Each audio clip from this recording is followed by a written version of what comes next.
38% ডিএর দাবিতে 20 এবং 21শে ফেব্রুয়ারি কর্মবিরতির ডাক দিয়েছে সরকারি কর্মচারীদের সংগ্রামী যৌথ মঞ্চ। কর্মবিরতির প্রথম দিন গোটা রাজ্যের সঙ্গে কোচবিহারেও কর্মবিরতি পালন করছে সরকারি কর্মচারীরা।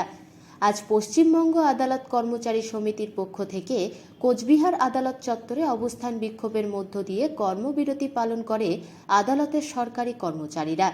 তাদের দাবি, রাজ্য সরকার 3% ডিএ দিয়ে সরকারি কর্মচারীদের অপমান করছে। 38% ডিএর দাবিতে 20 এবং 21শে ফেব্রুয়ারি তাদের কর্মবিরতি চলবে।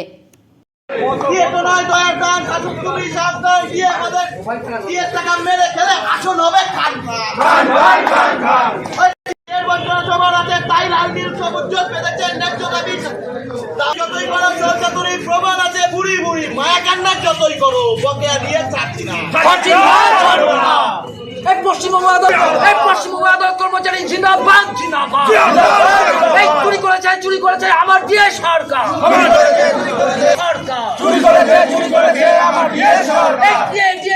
দিয়ে না পেলে সরকার তোমার নিস্তার নাই। এই মেলা খেলা সবই হলো দিয়ে টাকা কোথায় গেল সরকার, তুমি জবাব হাজারো চাকরি বিক্রি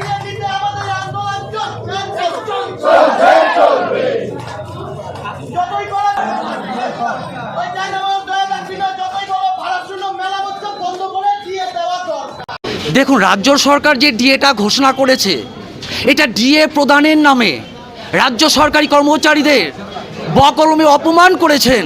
আমরা রাজ্য সরকারি কর্মচারীরা পশ্চিমবঙ্গ সরকারের এই 3% ডিএ নামক এই দয়া দাক্ষিণ্যকে তীব্রভাবে ধিক্কার জানাই। আমরা এই ডিএ প্রত্যাখ্যান করলাম। পশ্চিমবাংলার কোন রাজ্য সরকারি কর্মচারী ডিএ চায় তার মৌলিক অধিকার হিসাবে পশ্চিমবঙ্গের প্রত্যেকটা রাজ্য সরকারি কর্মচারী 38% ডিএ চায় তার মৌলিক অধিকার হিসাবে।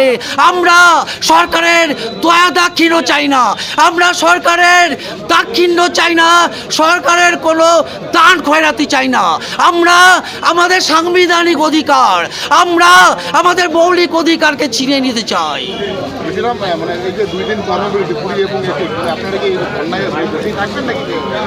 আমরা আমাদের এই কর্মবিরতি এবং ধর্না আজকেও চলবে, কালকেও চলবে।